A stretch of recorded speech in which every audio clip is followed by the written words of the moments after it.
Om Shri Gurubhyo Namaha Harihi Om Ishvaro Gururatmeti Murti Beda Vibhagine Vyomavad Vyapta Dehaya Dakshina Murtaye Namaha Om.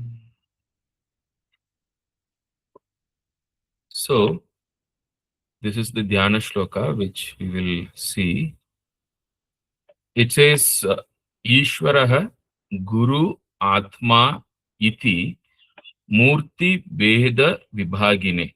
So basically, a class is going on like this. Typically, like this is a scene from Dakshineshwar, where Sri Ramakrishna and devotees are there. So when the class is going on, it is that Brahman which has divided itself into Ishvara, the teacher, and student.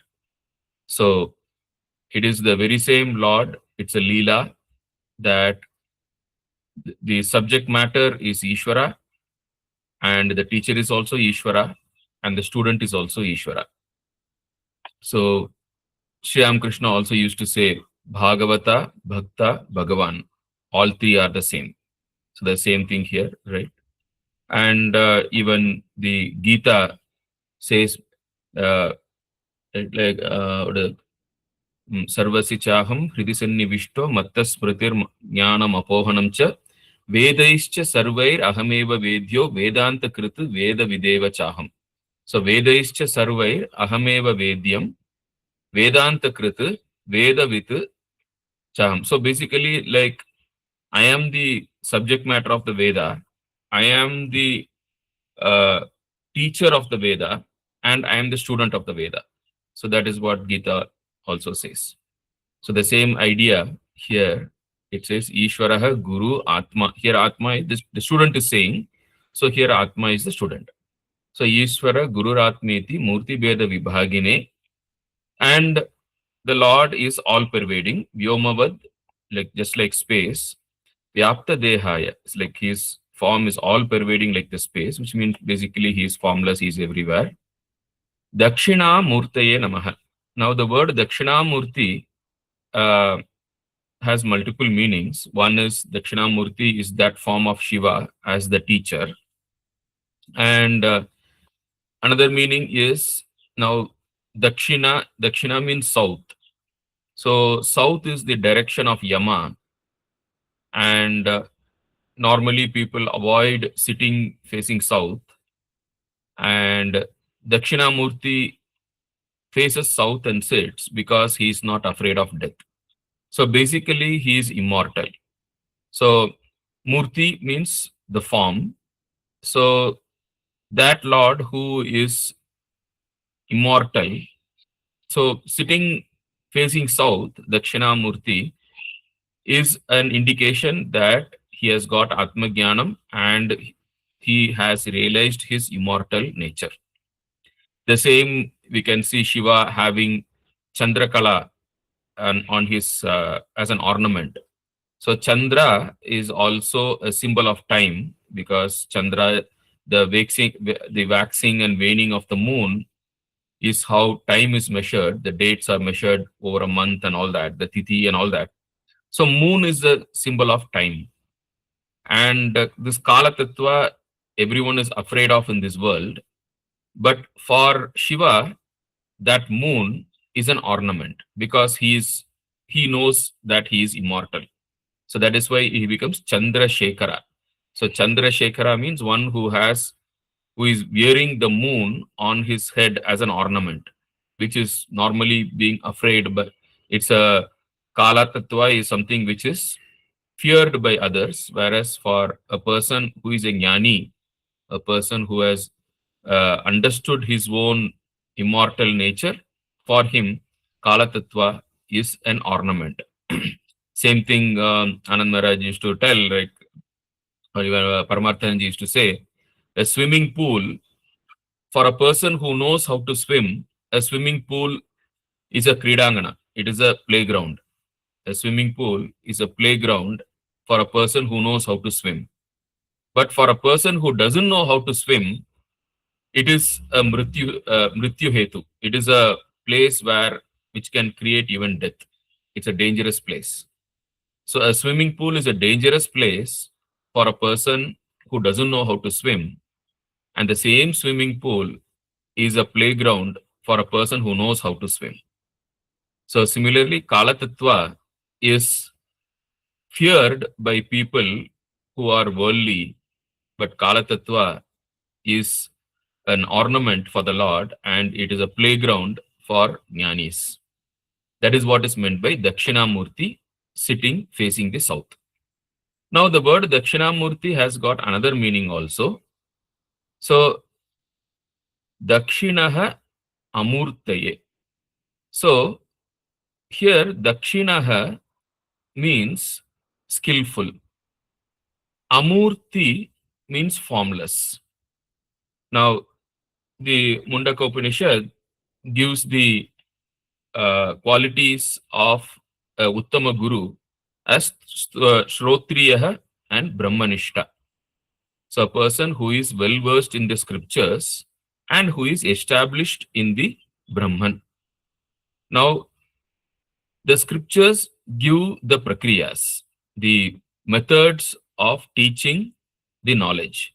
So when we say Shrotriyaha, it means he is familiar with the scriptures, which means he has got the technique of how to convey the knowledge to the disciples. The Adhyaropa, Pavada method, right? Like, so all those techniques are available in the scriptures. So a Shrotriyaha is one who is Dakshinaha in teaching the knowledge. He is skillful in teaching the knowledge. And Amurtaye means a person who has established in his own immortal, formless nature, right? Like Gunatita, Nirguna nature, he is established. So he is the Brahmanishta. So one who considers himself as Amurti is the Brahmanishta. And by Shrotriya, he is Dakshina, he is skillful in teaching. So Dakshina Murti means a guru who is Shrotriya and Brahmanishta. This is another meaning of the word Dakshinamurti. And Namaha means my salutations.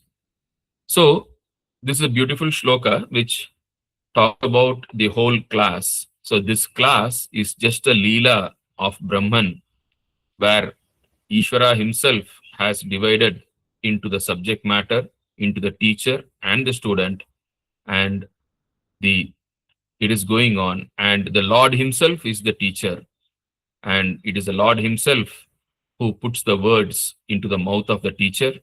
It is the Lord himself through the teacher conveys the words into the ears of the student, and it is the Lord himself who absorbs it into the heart of the student. So this is the meaning of the Dhyana Shlokam. Now, before we get into Narada Bhakti Sutras, it is important for us to understand the basics of Vedanta. So Anand Maharaj has dealt with in very, very detailed. So what I will give you here is a very short version or just the introduction or recap or recollection, right? Refresher of Vedanta. And before we even get into the Vedanta, it is important to know how to listen to Vedanta. Now, because Shravana itself is a sadhana. And by Shravana itself, a person, the qualified disciple, qualified student, can get Atmajnana. Now, how can Shravanam itself give Atmajnanam, give the knowledge, if the student knows how to listen? So let us have a brief discussion, a brief points on how should you listen. So the first thing is, when we are discussing the scriptures, when we are discussing Vedanta, you should understand that we are talking about you. Atman is not an object. It is not something which is about which we are talking. No. It is not some third object which we are talking about. No. It is myself. So the whole discussion is about myself. So I should have this, what is called a skin in the game, right? I am the subject matter, right? The whole thing is about me, Atman. So we have to listen to it as very seriously because it is about us. Now, Paramarthanji gives a very beautiful example. Suppose there is a spiritual retreat, and as a part of the retreat, there is a, uh yatra satsang. So they so 90 people are there in the retreat, for example, and there are three buses arranged to go to a nearby temple. Buses are given the name bus A, bus B, bus C. And on the notice board, the information about the bus is given. Bus A, what is the bus number, what is the bus color, who is the driver, name of the driver, phone number of the driver.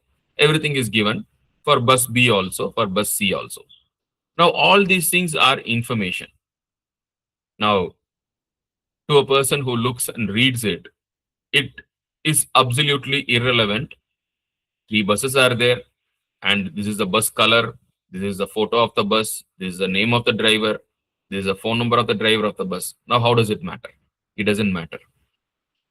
But there is another list which has the list of all the 90 people in the spiritual retreat, and it says which person belongs to which bus.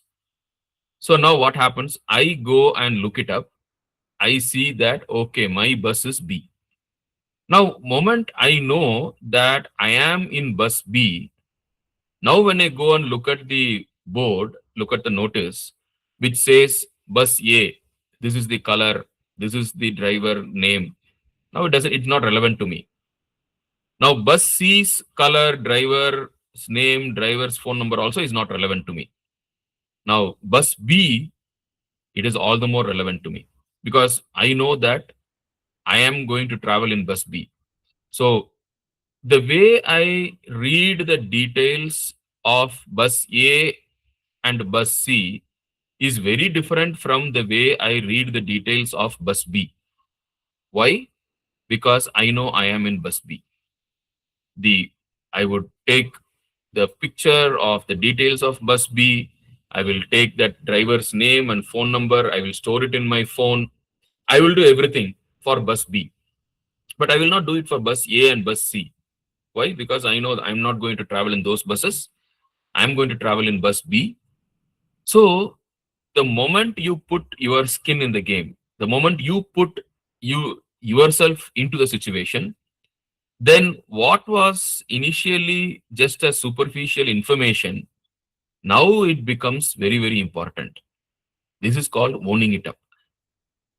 So when you listen to Vedanta, you have to understand we are talking about you here. You have to own it up. It is the most relevant discussion for you in your life. It is not something which is optional. It is not something which is, talking about some distant thing of something which you might not even see. No, this is the most intimate thing. We are talking about you. And so you should understand that this is about yourself and you listen with your heart, not merely with your head. No, it's not just merely an intellectual discussion, right? It is something about you we are discussing. And you should feel, not merely understand, right? So that is what is meant by listening with your heart. So when you approach Vedanta with this attitude that this is a discussion about me and this is the most relevant discussion in my life, knowing who am I, right? Then when you have this mindset and when you listen to Vedanta, then Vedanta will click. Okay. So this is the most important concept. Like Shravana has to be done with your heart, not with your head. Right. Now, what does Vedanta say?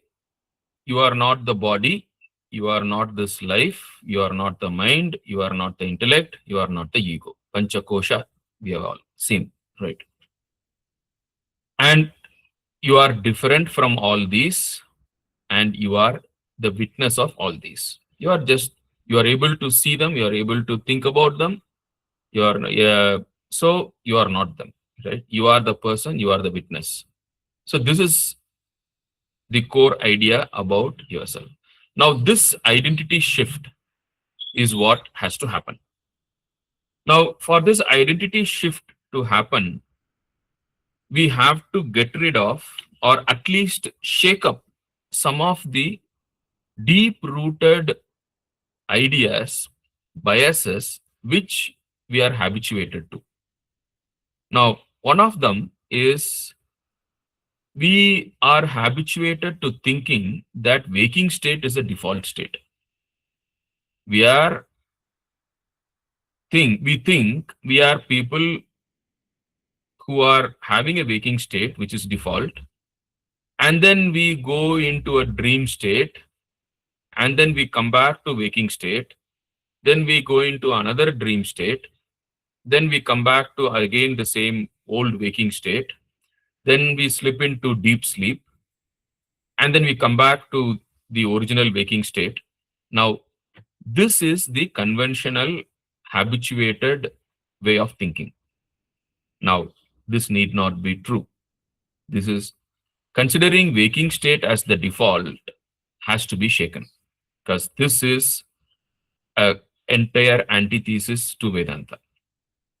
There is a beautiful story where King Janaka, one day morning, he came to the palace and he asked the Vidvat Sabha, the Sabha of the wise people.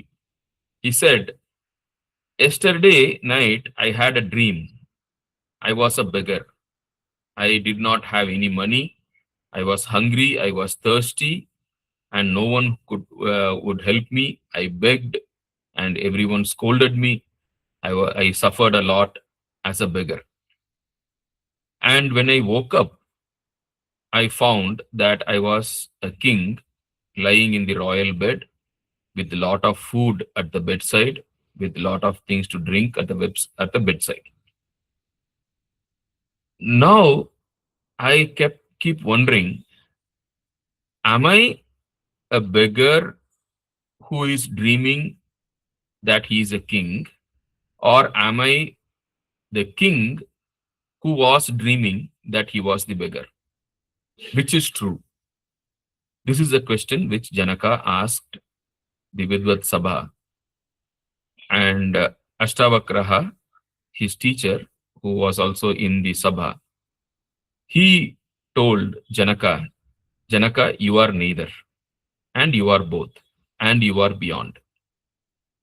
So you are neither the king nor the beggar, you are beyond both.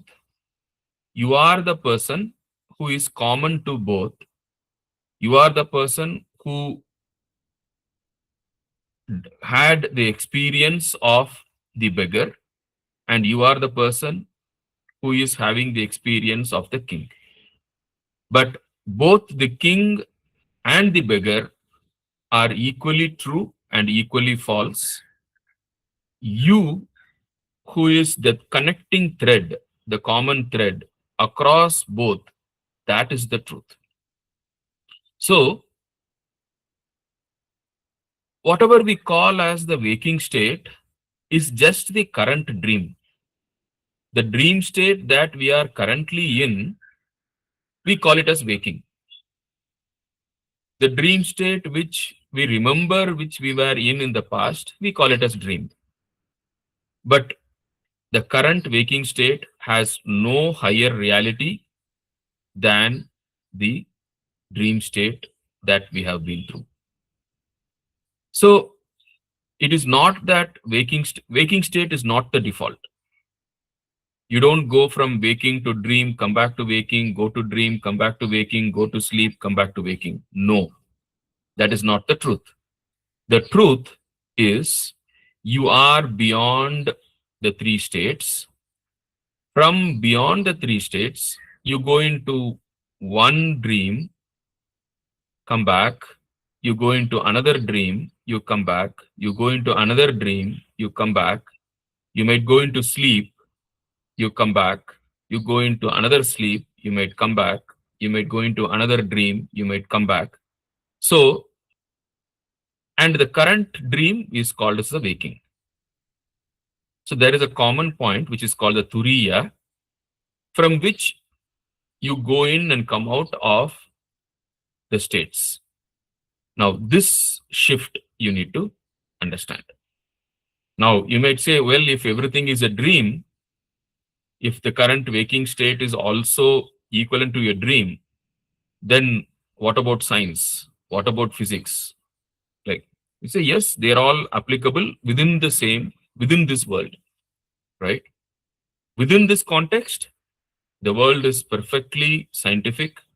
All the laws of physics, all the laws of chemistry, everything is followed within that particular state.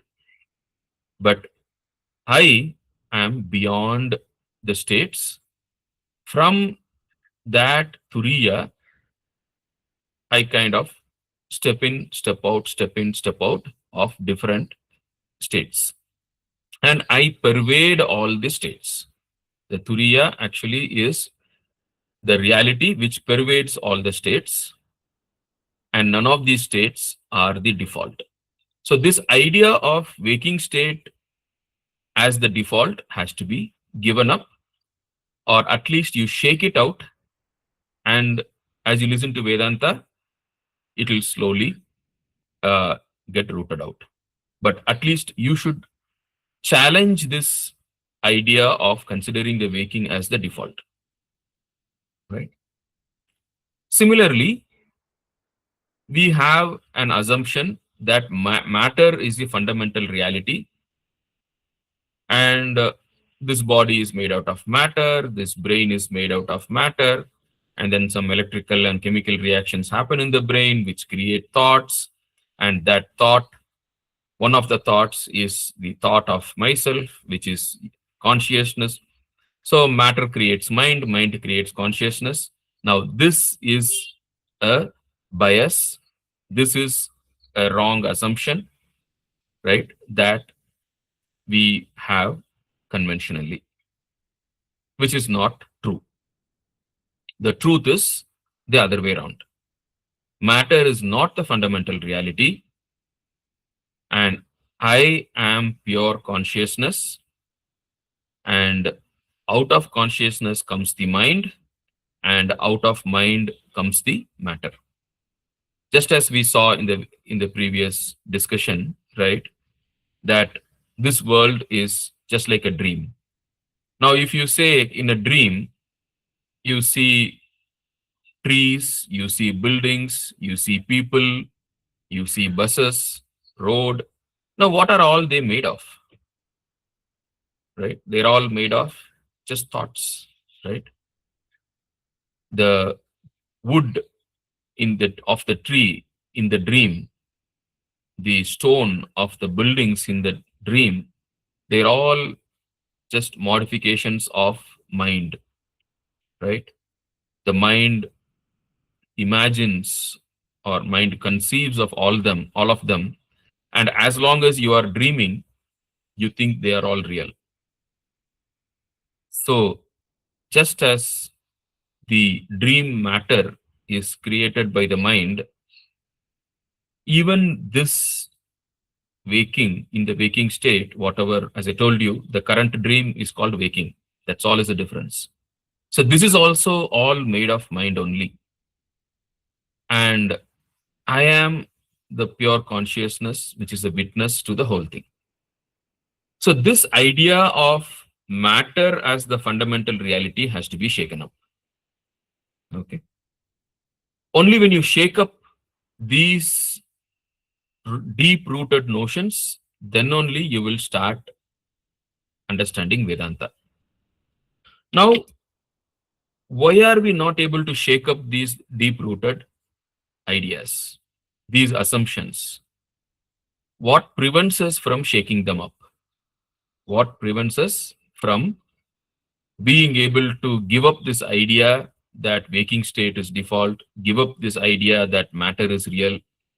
So, what is it preventing us from doing so? Attachment. So, attachment to life, to possessions, to pleasures, fame, etc., are the psychological obstacles which prevent us from rooting out these wrong notions and understanding Vedanta.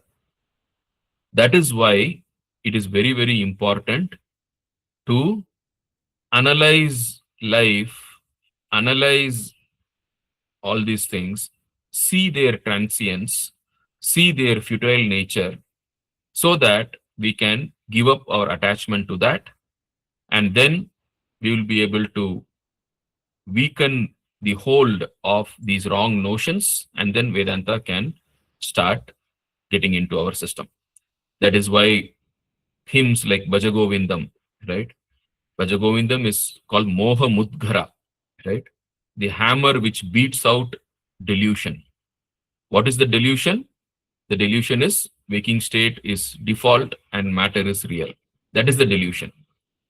So, Moha Mudghara, Bhajagovindam, and hymns like that basically beat and show us the futility of life, the futility of pleasures, the transience of possessions, the transience of life, so that we get over our attachment to these, and then things will start making sense. So,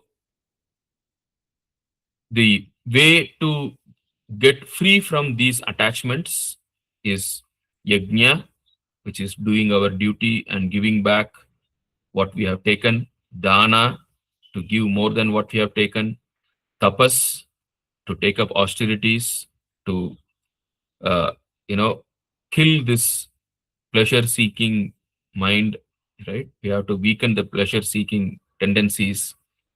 So tapas is needed. And kirtana, singing the name of the Lord, right? Japa, mentally repeating the name of the Lord. Swadhyaya, reading good books, listening to good lectures, right? And dhyana, meditating. So all these things are necessary to be able to root out this attachment and to root out the wrong notions, and then Vedanta can take root in our heart. And above all, satsanga is very, very important, right? So the basic necessity is satsanga. Everything starts with satsanga, the company of holy people. So this gives you the approach to Vedanta, how to approach Vedanta and preparations for Vedanta. This is what is needed. Now that we have discussed this, let us dive into the core concept of Vedanta. What is the truth? Right? What is the truth? Now we need to understand Jivatma and Paramatma. This is all that is Vedanta. So what exists, what is real, is Nirguna Brahman, Atma. Paramathanji calls it as original consciousness, OC, right? That is the truth. That is what exists. Now, the pure consciousness is highly potential, powerful, and creative. And because of that, spontaneously, the Maya is the power of Nirguna Brahman. And by that power comes the core of existence. Like even in physics, we say empty space is highly potential, and by Heisenberg's principle, matter arises out of empty space. So similarly here also. And another example is, suppose if you take Rabindranath Tagore, lock him up in a room with a stack of papers and pen and with nothing else, what will he do? Right? He's Rabindranath Tagore, highly creative, highly skillful, and if you just lock him up in a room with paper and a pen, spontaneously he will pick it up and he will write poems, he will write drama, he will create a world, right, where so many characters, situations, he will start writing, because that will happen spontaneously. He is creative, he has so much of creative power, and all the material is there, everything is there. So a person will naturally, out of sport, without any reason, will create. Now that is what happens. Nirguna Brahman is the truth, and Maya is the power of Brahman. And spontaneously, as Leela, the creative power will manifest, and that is what happens, and the world gets created.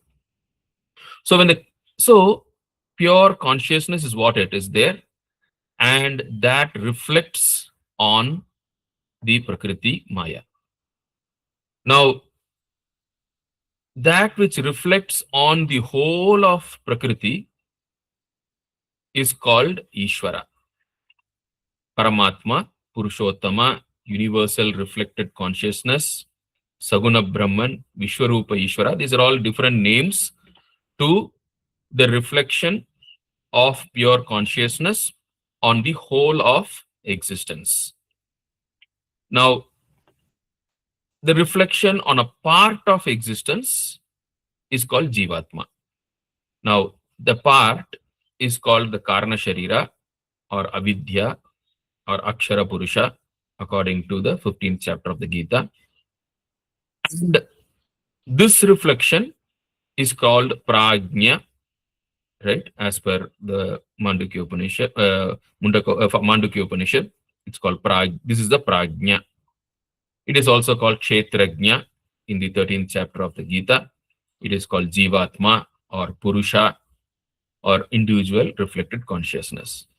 So that consciousness which gets reflected on the individual parts of Prakriti is called Jiva, and that same consciousness which gets reflected on the whole of existence is Ishvara. Now, it is very important to understand this idea of Ishvara. Who is Ishvara? You should know. See, basically, like there's a easy way to understand it. Now, if you look at our own body has trillions of cells. Each cell is a living being of its own right. If you take the red blood corpuscle, for example, it takes birth in the bone marrow, lives for 120 days, and during that time, it swims in the bloodstream, carrying oxygen from the lungs to different parts of the body, carrying carbon dioxide from different parts of the body back to the lungs.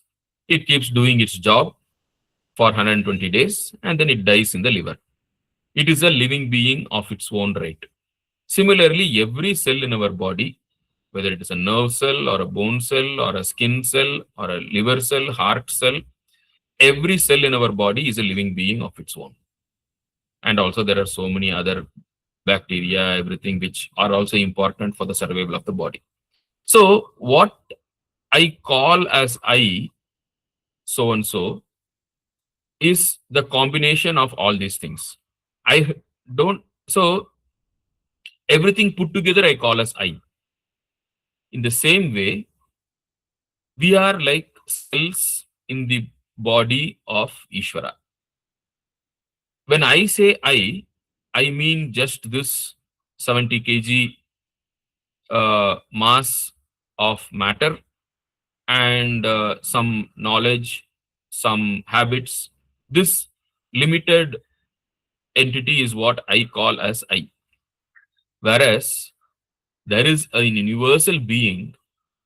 When he says I, he means the entire universe. Ishvara is that being.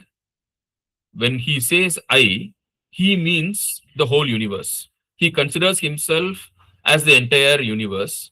He considers all the living beings, every matter that exists, every mind, every life, everything as as himself. So he is the universal being. In Tamil, we say all is the individual and the Lord is Perumal. He is the big person, right? The universal being. Purushottama. The Jiva is Purusha, who considers a part as himself.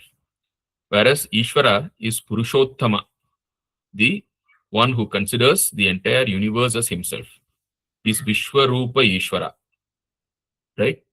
So that is the idea of Ishvara. So just as each individual Jiva considers himself as a small part of this entire existence, Ishvara is that person who considers the entire existence as himself. So it is basically the Atma reflected on the whole of the whole universe. So there's a beautiful shloka in the Gita, 15th chapter. Mamai, the Lord says, Mamai Vamsho Jivaloke Jiva Bhuta Sanatanaha Manashashtani Indriyani Prakritistani Karshati. So, Jivaloke, in the world of Jivas, Mamaiva Amshaha, one part of myself as it were, Jiva Bhutaha, in the form of Jiva, Sanatana, it exists eternally. So basically this reflection, this reflected, individual reflected consciousness is a part of the whole. It is a universal part, it's an eternal part of the Lord himself. That's what he says. And then what does that do? Manashashtani Indriyani Prakritistani Karshati. So this Karna Sharira borrows from the rest of the Prakriti, a Sukshma Sharira and a Stula Sharira, a mind and a body, to do various activities, to improve itself, to change. Because of the Karna Sharira, this contains your samskaras, your punya, papa, and all that.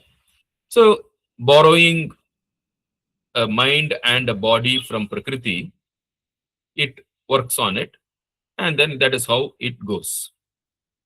And then when one mind and body, so when this is old, no more useful, it gives it up and borrows another mind and body from Prakriti. So Manashashtani Indriyani Prakritistani Karshati. So from Prakriti, it borrows the mind and the Indriyas and the body and everything. So this is how the Jiva works. So basically, like if you take 15th chapter, this is called, the 13th chapter, this is called Kshetra, and this is the Kshetrajna. And this whole thing is called the Jagat, right? And the individual reflected consciousness is called the Jiva, and the universal reflected consciousness is called Ishvara. So this is the Jiva, Jagat, Ishvara. And this is also called the Tatpada, and this is called the Tvam-pada, right? So these are the basic concepts you should understand. So once you understand it, like Tattva Bodha gives what is the problem, how to get out of it, what is to be done. Very simple Sanskrit. I will read, you will be able to easily understand. This is Tattva Bodha, 9th Anuvaka, right? Very, very important one. Stula Sharira Abhimani Jiva Namakam Brahma Pratibimbam Bhavati, right? So the Jiva, like the individual, what is his problem? He's a Stula Sharira Abhimani. He considers himself related to the Stula Sharira, right? To the body. and he is actually a reflection of Brahma Pratibhimbam Bhavati. Okay? So because basically Brahman is the Atma, the Nirguna Brahman, and this guy, this small dot, this is us. Each of us is this small dot. Okay. What is the problem? We are actually a reflection of the consciousness, but then we are looking this side, right? We are looking this side and not looking at the other side, right? So Kathopanishad says, right, like, so parang pashyati na antaratman, right? So that is the problem. That's what we have to solve. So sayeva jivaha prakritya sasmat ishwaram bhinnatvena janati. Now looking at this side into and identifying with with the individual body and mind, this jiva, we are forgetting the Brahman, not say considering ourselves as different from Ishvara. Ishwaram bhinnatvena janati. Now this is a very beautiful, this is an important statement. Avidya upadi san atma jiva iti uchyate. So with this upadi or adjunct of avidya, atma is called jiva. So Anand Maharaj keeps repeating the example of the crystal or a prism, right? So if you have a glass crystal which is transparent, if you keep it on a red cloth, it will appear red. If you keep it on an yellow cloth, it will appear yellow. If you keep it on a blue cloth, it appears blue. But the crystal itself is transparent and colorless. So the Atma, right, is Nirguna. It doesn't have any guna like the crystal. But what happens when associated with this individual avidya, then this reflection says, I am Jiva. The reflection becomes Jiva. Avidya upadi san Atma Jiva iti uchyate. Now the very same Atma, Maya upadi san Atma Ishvara iti uchyate. The very same consciousness, when reflecting the Maya, it is called as Ishvara. Maya upadi san Ishvara iti uchyate. So the red cloth, blue cloth, yellow cloth, that is the upadi. And the crystal is Atma. So pure consciousness, when associated with an individual, is called Jiva. The same consciousness, when associated with the universal, is called Ishvara. Evam, thus, Upadi Bedat, because of the difference in the adjuncts, Jiva Ishvara Beda Drishtihi, this perception or this view, right, of having difference between Jiva and Ishvara, Jiva Ishvara Beda Drishtihi, Yavat Paryantam Tishtati, as long as it is there, Tavat Paryantam, till then, Janma Maranadi Rupa Samsaraha na Nivartate. This samsara, the worry, right? Samsara means worry, sorrow. The sorrow in the form of Janma Maranadi. In the Rupa means in the form of Janma and Marana, Adi, etc. So Janma, Marana, loss, gain, right? Pain, pleasure, all those things. So Janma Maranadi Rupa Samsaraha na Nivartate. It cannot be removed. It will not go away. Tasmat. Therefore, Tasmat Karanena. Because of that reason, na, don't, Jiva Ishvara Yoho Veda Buddhihi Swikarya. Don't have this Veda Buddhi, this different idea between Jiva and Ishvara. So don't take up this differentiation. Don't attach yourself with this Upadi. Get over this Upadi and know yourself as the Atma. Right? Till then, samsara will be there. So that is what Tattvamasi, we say Tattvamasi, the Mahavakya, basically says that, right? Tat tvam asi, right? So the individual is not different from the universal when the upadhi is removed. That is what is Tattvamasi. So again, Tattva Bodha says, Stula Sukshma Sharira Abhimani Tvam Pada Vachyartaha. So the literal meaning of Tvam Pada is what? Normally what do we assume the Tvam Pada to be? Stula Sukshma Sharira Abhimani. So that person who associates himself with the Stula and Sukshma Sharira. So Stula Sukshma Abhimani Tvam Pada Vachyartaha. That is the literal meaning. But what is the Lakshyartha? What is the real meaning? Upadi Vinirmuktam. So free from the Upadis. Samadhi Dasha Sampannam. As perceived in the state of Samadhi. When the mind is completely quietened.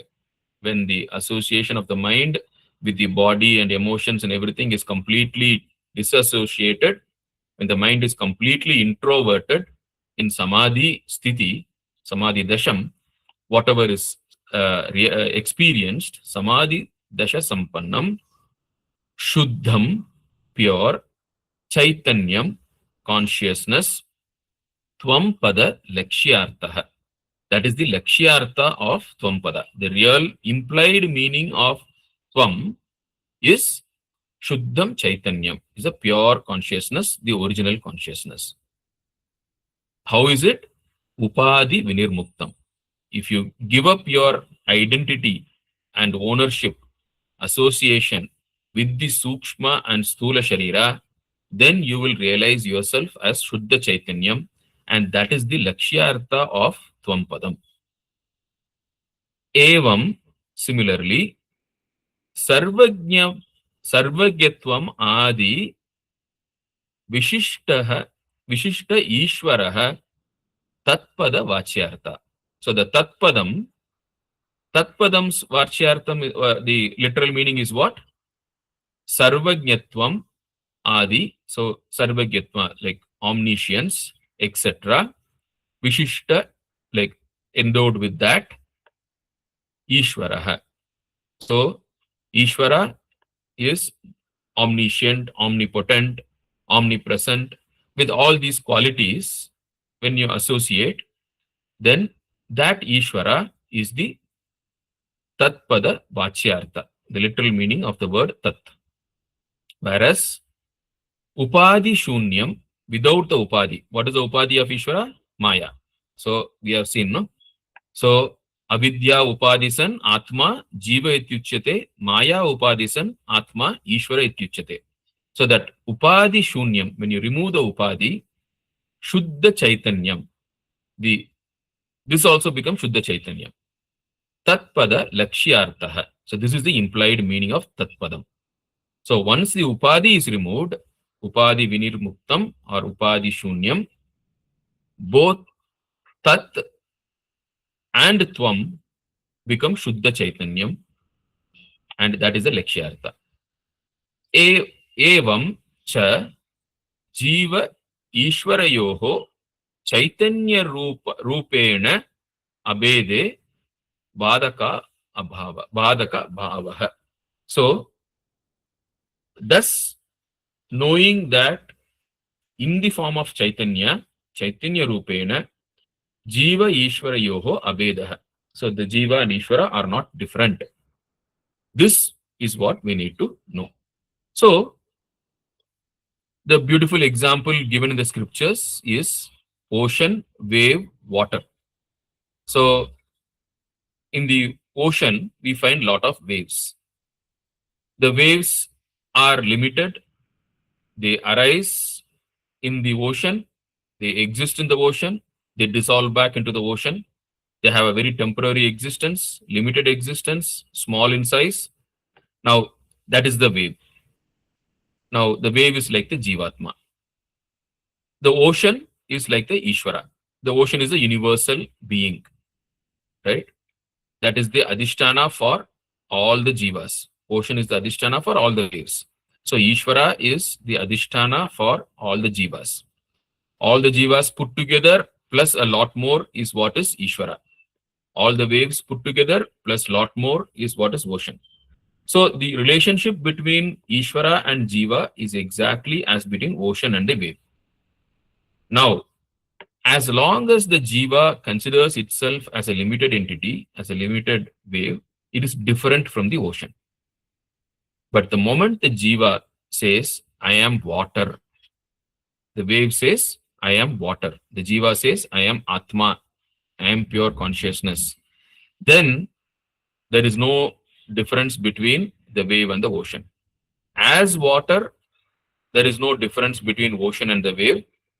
As Atma, as pure consciousness, there is no difference between Ishvara and Jiva.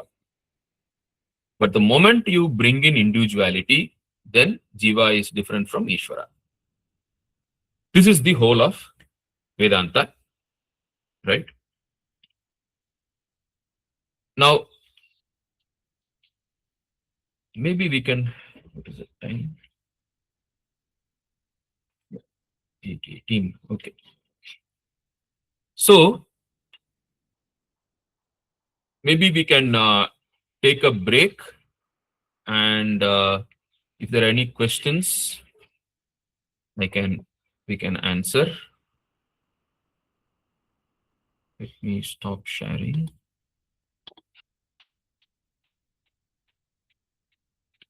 Any questions from anyone?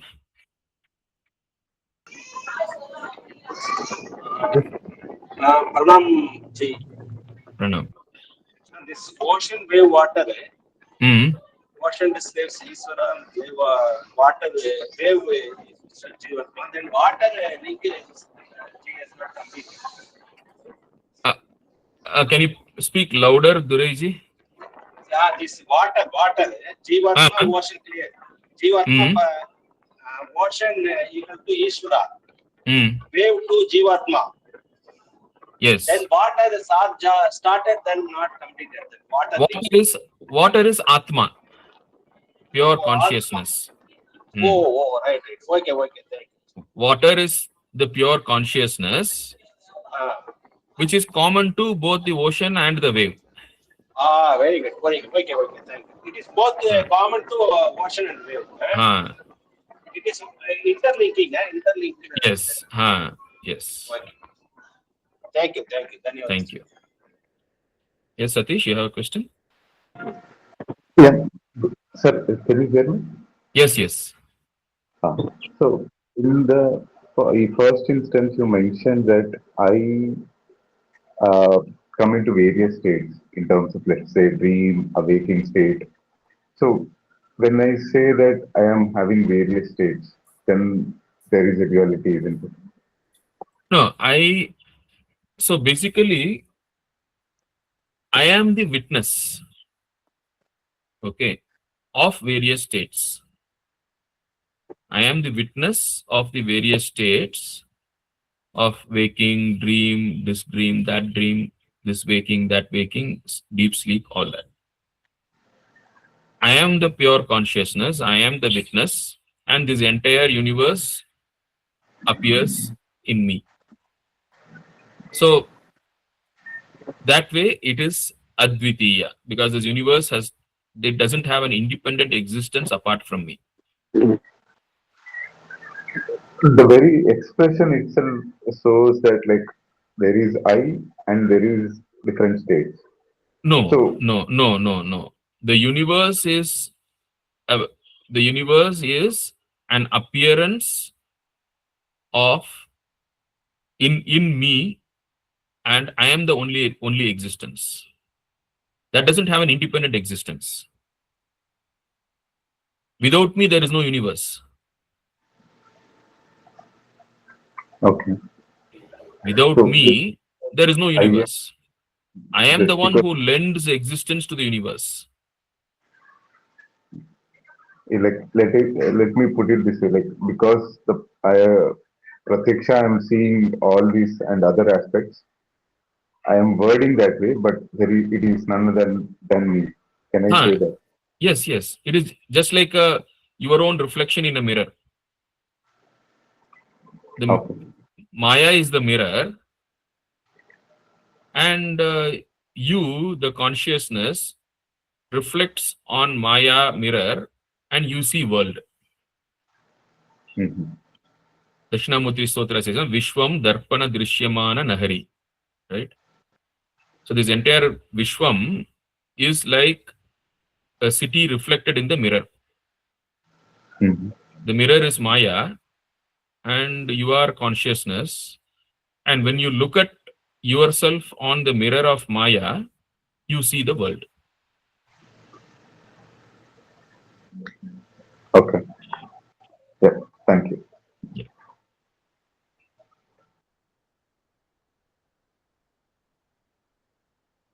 Any other questions?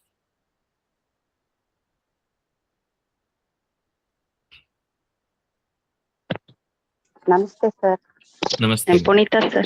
Yes, ma'am. Sir, you told and pure conscious doesn't have any feelings or anything, and it is when it is given birth, it is pure and it is stula stariram edutha paragada, that it is getting to come to with various things.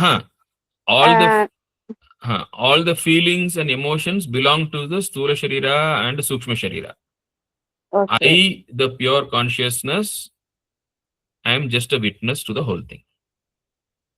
Okay, sir. Then what about that Purva Janmas? They all belong to the Sthula Sharira, Sukshma Sharira, Karana Sharira, not to me. Okay, okay. It is not. It does not belong to the Atman. It is for only for the No. Stula Starira. See, first thing I told you, don't speak of Atman as something third party. Okay, okay. When you say Atman, you should mean I. Okay. Okay, sir. So the Karana Sharira goes through Punarjanma. Okay. I am the witness to everything. Okay, okay. That I are the witness is only the Atman. You are the witness. Yeah, yeah. This body will go through so many experiences in life. The mind will go through so many experiences in life. The Karana Sharira will go through multiple lives. All these things happen, and you are the witness. Okay, okay, sir. Okay, sir. Thank you, sir. Okay. So the most important thing is how to listen to Vedanta. You have to put yourself in the center as the Atma and listen. Whenever you hear the word Atma, you should translate it into I.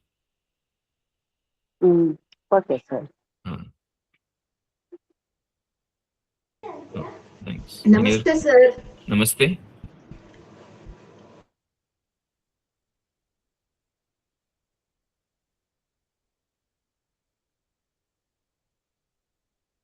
Okay, so we will, any more questions? If there are no more questions, we will stop for today and we will continue tomorrow, God willing.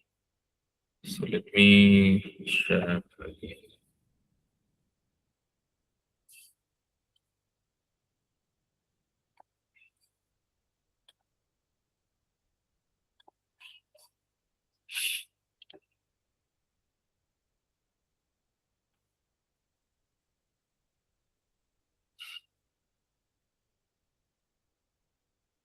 Om Tvameva Mata cha Pita Tvameva Bandhuscha Sakha Tvameva Vidya Dravinam Tvameva Sarvam Mama Deva Deva. Om Shanti Shanti Shanti. Hari Om Tat Sat.